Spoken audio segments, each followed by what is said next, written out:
দিয়ে ডাঁটা শাকের ভর্তা কি করে বানালাম আপনাদের সাথে শেয়ার করব। আপনারা আমার ভিডিওটা না টেনে চলুন দেখি কি করে বানালাম ডাঁটা শাক দিয়ে শুটকির ভর্তা।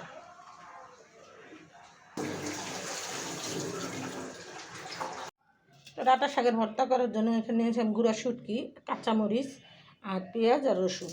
আর এখানে নিয়েছি একদম কচি কচি ডাঁটা শাক, যেটাকে বলে একদম কচি শাকটা, বড় ডাঁটার শাকটা, সেটা নিয়েছি। তাই যেমন আয় এরকম বেয়ে করিয়ে চলতে হয়। তো আমি শাকগুলো কুটে বেছে পরিষ্কার করে ভর্তাটা বানাবো আর আপনাদের সাথে শেয়ার করব, দেখতে থাকুন। ভর্তার জন্য আমি শুটকিগুলো আগে একটু হালকা তেল ছাড়া তুলে দেবো। দিতে হবে কাঁচামরিচ,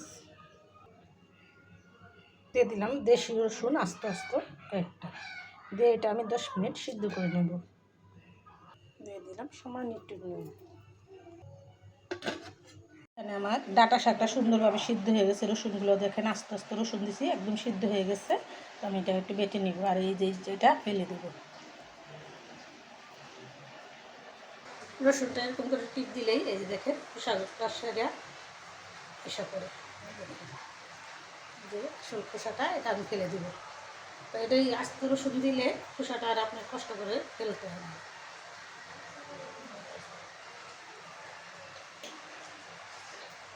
শুটকিটা ঝাইরা মরিচা পরিষ্কার করে নিয়েছি। এই শুটকিটা শুকনা শুকনায় টালতে আর শুকনা শুকনায় বাটতে হয়, তাহলে এই ভর্তাটার সাথে দাঁতের নিচে করলে অনেক স্বাদ লাগে। আমি এটা বেটে দেবো।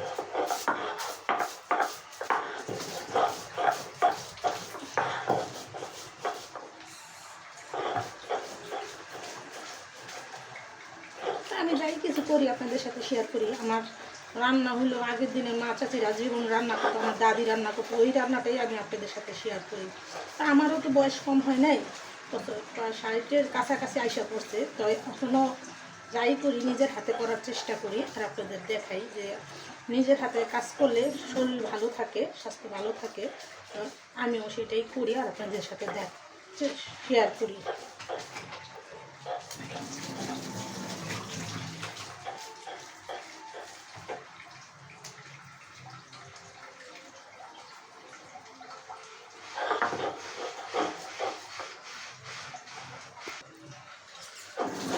ভর্তাটা কিন্তু আমার এই শুটকিটা আদা বাটা হবে।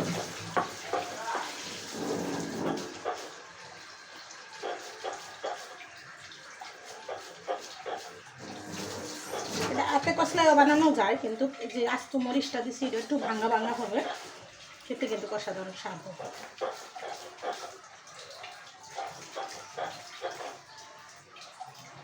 তো দিয়ে দেবো 2টা পেঁয়াজ, আর দেবো সামান্য একটু লবণ। আগে শাকের মধ্যে আমি লবণ দিয়ে দিছি।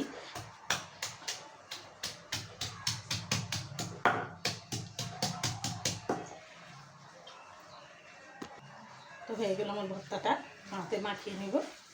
তো দেখতে যেরকম হয়েছে খেতেও কিন্তু অসাধারণ হয়েছে। তো আপনারা একবার হলেও ডাঁটা শাকের ভর্তা শুটকি দিয়ে বানিয়ে খেয়ে দেখবেন, খেতে অসাধারণ স্বাদ। কত সুন্দর দিয়েছে দেখতে, গরম গরম ভাতের সাথে খেতে অসাধারণ।